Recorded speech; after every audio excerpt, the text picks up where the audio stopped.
morning guys. Ayan, kung kahapon, yesterday morning po ay maaraw na sobrang init. Ngayon, ayan, pagising ko ay sobrang lakas ng ulan. Medyo huminto, sakto, at bibili tayo ng tinapay. Kaya yan, lakad-lakad muna. Kaya alam nyo na ang aking morning routine. Lakas ng hangin. Bumili ng almusal. Ay, grabe. Pwede sigurong walang payong. Kaya naman, ambon-ambon lang. Sobrang lakas ng hangin. Ayan, dyan kami nakatira. Ang lakas. Diba? Dito sa Hong Kong po, mga building ang bahay. Alit lang kasi yung kanilang palupaan. Kaya wala akong makikita mga style bungalow house dito. Kaya ganyan po. Diba? Mukhang maghapon ng ulan. Hindi titigil. May pasok pa kami mamayang alauna ng alaga ko. So yan guys, morning routine, bili ng almusal.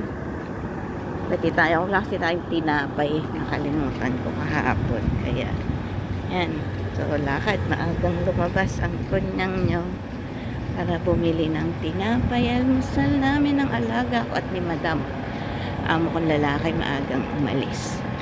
So yun, diba? Nakakagising lang natin. Ay, ang aking hair.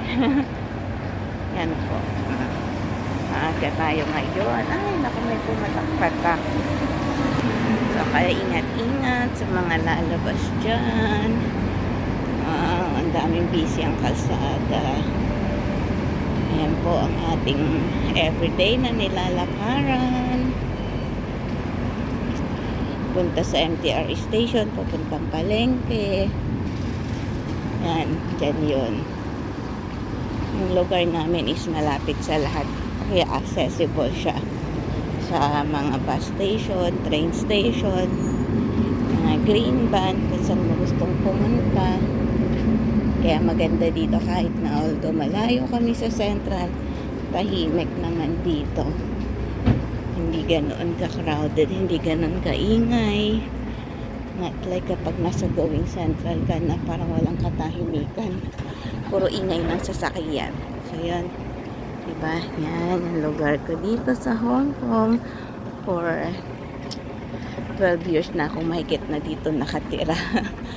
O diba? Tiyaga-tiyaga lang sa life. Lalo na kapag meron tayong pinapaaral na kolehiyo. Yan po ang buhay ng isang kunyang dito sa Hong Kong. Yan lang guys. Ingat-ingat tayo. Ang laki ng mukha ko. Ingat-ingat. Yan lang.